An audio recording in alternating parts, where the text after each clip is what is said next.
Bonjour à tous et bienvenue dans cette nouvelle chronique taraborienne.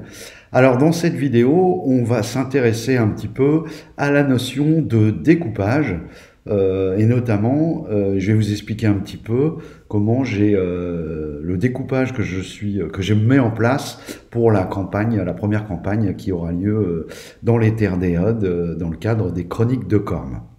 Alors, je suis parti du postulat de départ suivant, à savoir, pour moi, ce qui est très important dans les campagnes, pour arriver à les faire perdurer et à conserver l'intensité, c'est de mettre en place une dynamique qui va comme ça aider à l'avancement de la partie et relancer l'intérêt des joueurs quand il y a besoin de le faire, etc.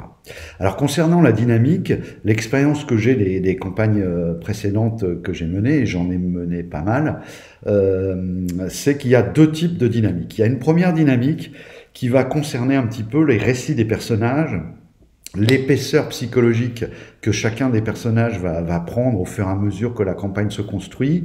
Et je dois dire que dans cette partie-là, le rôle du maître de jeu, ou plutôt les opportunités qu'il a d'intervenir, sont assez limitées. Alors j'ai prévu et je prévoirai dans le détail lorsque je disposerai du background la première troupe de personnages, quelques bangs que je disséminerai ça et là, donc qui permettront de solliciter à certains moments directement les joueurs. Mais pour le reste, cette partie de la dynamique va essentiellement dépendre des joueurs qui seront autour de la table, et c'est parfait ainsi. Ça laisse aux joueurs un champ à investir sur lequel ils peuvent vraiment aussi imprimer une certaine dynamique en interprétant leurs personnages et en les faisant évoluer par rapport aux événements qu'ils traversent.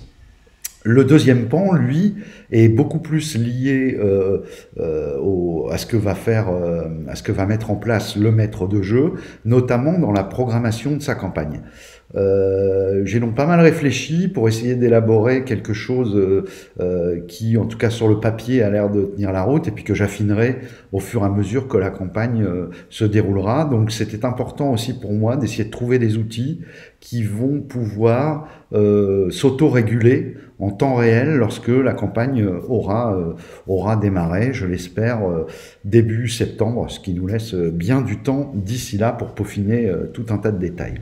Alors le découpage, j'ai choisi de découper ma campagne en saisons, elles-mêmes découpées en chapitres, eux-mêmes découpés en épisodes, eux-mêmes encore découpés en séances de jeu. Alors, il faut savoir que moi je joue, cette campagne-là sera jouée dans un premier temps en tout cas en virtuel. En virtuel, on a quelque chose d'un peu différent dans l'IRL, puisque généralement les sessions de jeu font 3 heures. Et encore, c'est 3 heures de connexion, donc en réalité, chaque séance de jeu fait plutôt entre 2h30 et 3 heures, selon qu'on a envie un petit peu de tchatcher au début de la séance ou en fin de séance, etc.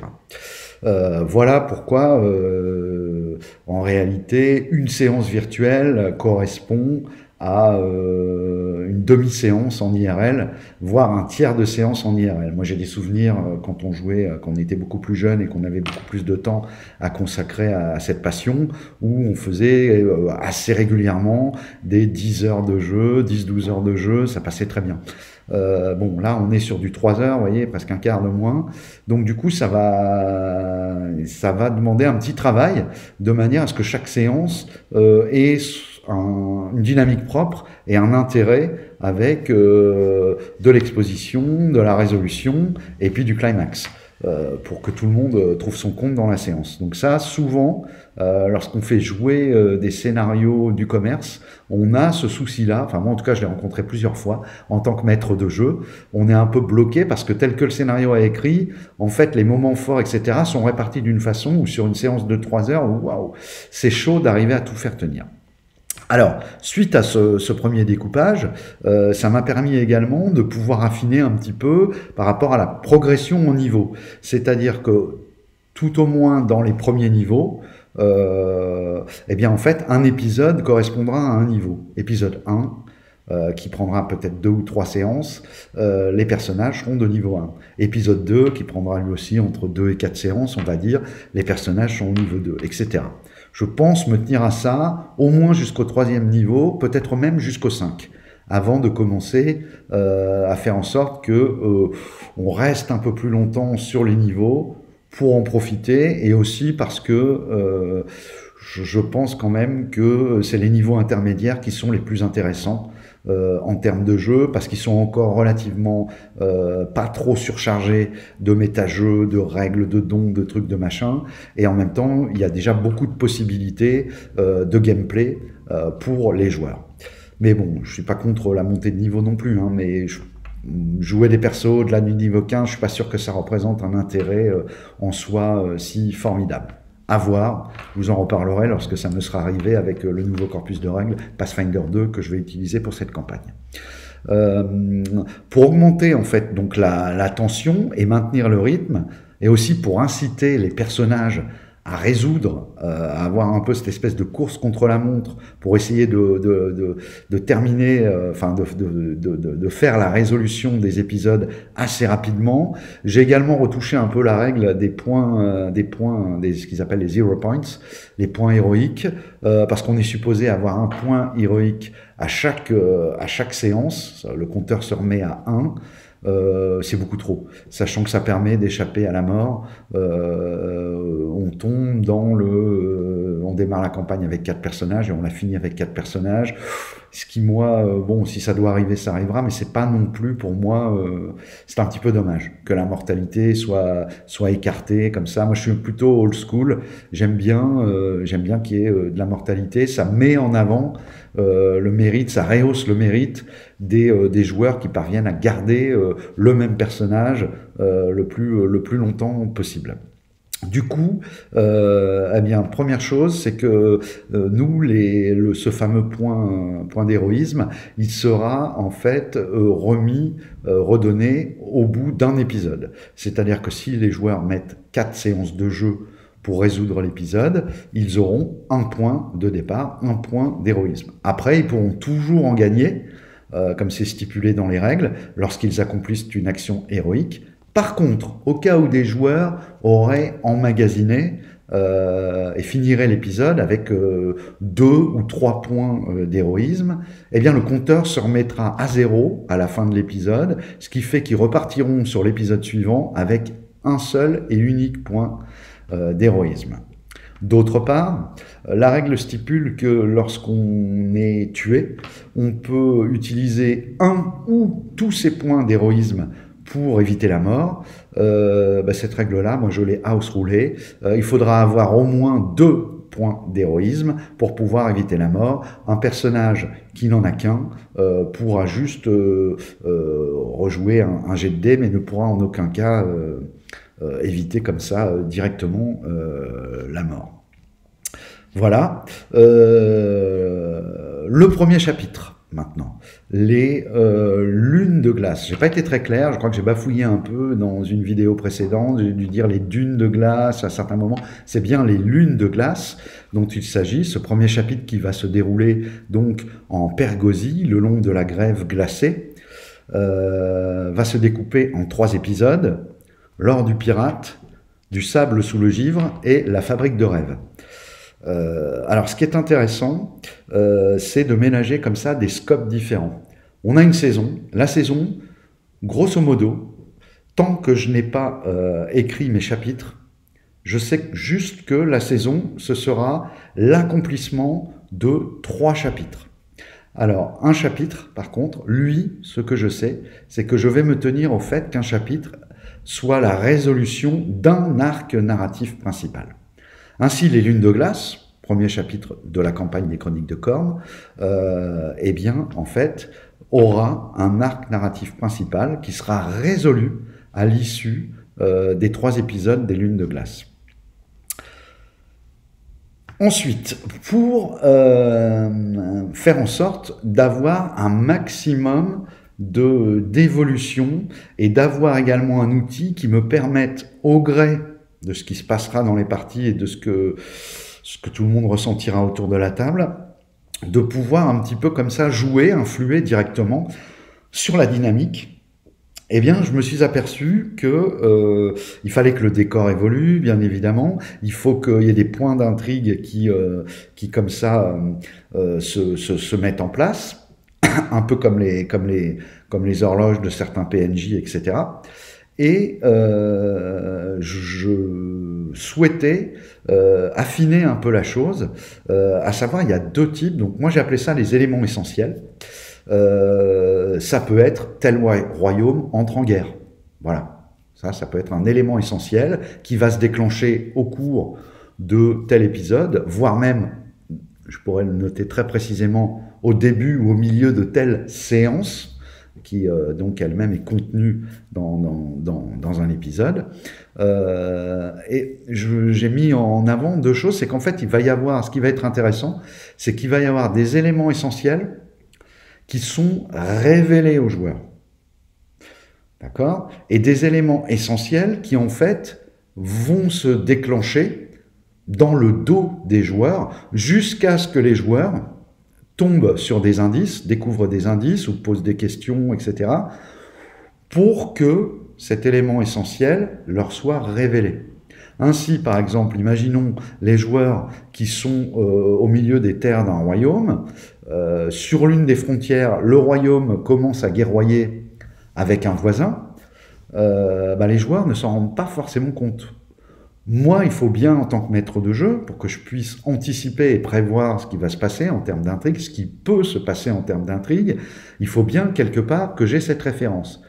Donc, je vais codifier. Il va y avoir, en fait, un élément essentiel va d'abord arriver à l'instant T, parce qu'il y en a qui s'auto-déclenchent, ou il peut être déclenché par les joueurs ou par les PNJ, et il n'est pas tout de suite nécessairement révélé. Et ça me permet d'avoir une dynamique et de relancer à tout moment l'intérêt des personnages. En fait, ça va créer, si ça se passe comme je le souhaite, ça va permettre de mettre en place une espèce d'enquête. Bon, le mot n'est pas, on cherche pas nécessairement un coupable, mais une espèce de, oui, on cherche à compiler des informations, et cette course aux informations, elle va finalement, au bout d'un moment, s'auto-alimenter, plus ou moins naturellement, avec la possibilité également pour moi, le maître de jeu, de dire je rajoute quelques bûchettes pour que ça flambe un peu plus et que ça prenne un peu d'ampleur, ou je calme un peu le jeu parce que ils n'ont pas trouvé, ils n'ont pas encore compris que ceci, que cela. Et ça, je sais que plusieurs fois, sur des campagnes précédentes, j'avais voulu un petit peu trop faire des choses fixes, et du coup après, la réussite ou l'échec, ou en tout cas de permettre d'avoir l'intensité la meilleure possible et la qualité de jeu la meilleure possible à la table, elle est trop liée à l'avancement des joueurs. Là, je vais pouvoir réguler. C'est-à-dire que si mes joueurs traînent un peu, par exemple, je vais pouvoir affiner certains éléments de manière à ce qu'on soit toujours dans un rapport dynamique qui soit intéressant. Intéressant pour l'évolution globale politique du décor et des éléments dans le décor, des PNJ, etc., des intrigues qui parfois s'entremêlent et compagnie. Et puis aussi intéressant pour les joueurs eux-mêmes, parce que à aucun moment ils ne seront complètement largués. Ou quand ils seront largués, ça ne sera jamais en fait que l'armement d'un twist qui apparaîtra à un moment. Voilà. Ça paraît un peu, comme ça, peut-être un peu complexe. Bon, j'ai réfléchi pas mal de temps avant de mettre ça au point. Alors, j'ai déjà tout un tas de choses, hein, vous voyez, que j'ai préparé concernant cette espèce de grand agenda. J'ai également choisi de la manière dont j'allais le faire. Parce que le problème, c'est que lorsque si vous figez tout dans un traitement de texte, Word, Notepad, Notebook, ce que vous voulez, c'est pas pratique. C'est pas pratique. Moi, je joue en VTT, donc j'ai déjà un ordinateur connecté, etc. Bon, un deuxième écran, etc. Je me suis rendu compte qu'il y avait pas mal d'outils qu'il valait mieux avoir en dur, près du maître de jeu. Donc en fait, tout à fait par hasard, je suis tombé sur un article sur le site de Saint-Espondile. D'ailleurs, si vous aimez les jeux à enquête et particulièrement l'appel de Cthulhu, ce genre de choses, je vous conseille le site de Saint-Espondile. En plus, le garçon est super sympa. On l'avait reçu avec Fabou dans le cadre des podcasts Les choses sur le seuil. C'est vraiment quelqu'un d'intéressant. Bon, il m'excusera, je me rappelle plus de son prénom. Alors on va l'appeler Saint-Espondile parce que c'est le nom de son site. Ce sera le plus pratique. C'est quelqu'un qui est intéressant parce que, enfin en tout cas moi j'aime bien cette approche-là. Il n'est pas uniquement dans la consommation de jeux de rôle. Il est un petit peu dans la réflexion. Sans non plus trop rentrer dans la prise de tête, alors les narrativismes, trucs, machin. Donc voilà, moi j'avais trouvé son attitude, la façon dont il envisage les choses, je m'étais senti assez proche en fait de sa démarche. Et donc lui, il s'est inspiré des Bugeaud. Ces trucs qui sont sortis, là, il y a une espèce de phénomène de hype, de mode avec ça. Donc le Bugeaud, vous pourrez aller voir, c'est le bullet journal, qui est une espèce de procédé qui consiste à utiliser un petit carnet pour faire des espèces de planning et rétro-planning évolutifs au sein de ce carnet. Donc il y a une méthode, il y a même des ouvrages, je crois que celui qui a inventé plus ou moins la chose a un petit peu après théorisé le truc dans un bouquin. Et c'est comme ça que je vais procéder. Enfin, en tout cas, ça ne sera pas un Bugeaud, pardon, ce que je vais faire, mais ça m'a donné des idées pour utiliser la même chose, ce qui va me permettre en fait d'avoir des EE, des éléments essentiels qui doivent tomber dans tel chapitre, en étant un peu vague. Certains ont des dates plus ou moins fixes, d'autres je pourrais choisir de les enclencher ou pas, voilà, et de les faire passer. Si à la fin du chapitre, sont-ils révélés, ont-ils eu lieu dans le dos des joueurs ou n'ont-ils pas eu lieu? Auquel cas, quand j'entame le chapitre suivant, je redéplace, je repars de ceux qui ont été faits, clac, clac, je les raye, etc., etc. J'en rajoute éventuellement des nouveaux, ce qui va me permettre aussi d'alimenter, de pas être sur quelque chose de figé. Donc je vais pouvoir prendre en compte un petit peu comment les joueurs ont appréhendé la campagne, qu'est-ce qui les a intéressés, vers quoi je vais pouvoir les pousser, parce que je sens que la table a envie d'aller là-dessus, ce qu'il faut un peu que j'évite, ça finalement je vais le retirer parce que ça va pas trop bien fonctionner vu la typologie des joueurs que j'ai en face de moi, voilà. Donc j'attends beaucoup de cette façon de procéder, qui bien sûr sera une couche supplémentaire. Ça n'enlèvera rien au fait de continuer à essayer d'avoir des scénarios vraiment solides, avec des PNJ solides, de l'adversité solide, des rencontres intéressantes, des challenges, etc., etc. Mais cette couche supplémentaire, je pense qu'elle peut avoir vraiment un effet très bénéfique sur la dynamique globale. Et comme je considère, peut-être à tort, mais en tout cas c'est mon point de vue, que le gros écueil des campagnes sur le moyen long terme, c'est justement cet essoufflement, cette perte de dynamique, je vais m'orienter là-dessus. Voilà, du coup je referai certainement une vidéo lorsque ce sera en place pour vous montrer un petit peu le petit carnet, comment il est organisé et comment concrètement les choses vont se faire. Voilà, ce sera l'occasion de repartager avec vous. D'ici là, bien sûr, vous l'avez compris, je vais continuer à alimenter le fil sur les chroniques de Khorne. Vous avez vu qu'en ce moment, après avoir fait la présentation géographique et un peu géopolitique en fait du monde, j'ai commencé à focaliser sur certaines, soit des ambiances, soit des factions, soit des événements. Voilà, donc pour l'instant je me centre, je reviens, j'étais du top-down, là je reviens un peu plus dans un mode bottom-up, puisque donc je pars de la région, la Pergosie, le royaume de Pergosie, qui est sous la tyrannie du roi Pergos, et je sais que mon premier chapitre aura lieu dans ce royaume, donc bien évidemment, je commence par me concentrer sur des factions, des lieux, des choses qui sont dans ce royaume et qui vont permettre de donner vie au décor et de présenter quelque chose de cohérent et j'espère intéressant pour les joueurs qui vont évoluer dedans. Voilà, et écoutez, je vous souhaite une bonne fin Et je vous dis à très bientôt pour une prochaine vidéo dans les Chroniques de Corne. Au revoir.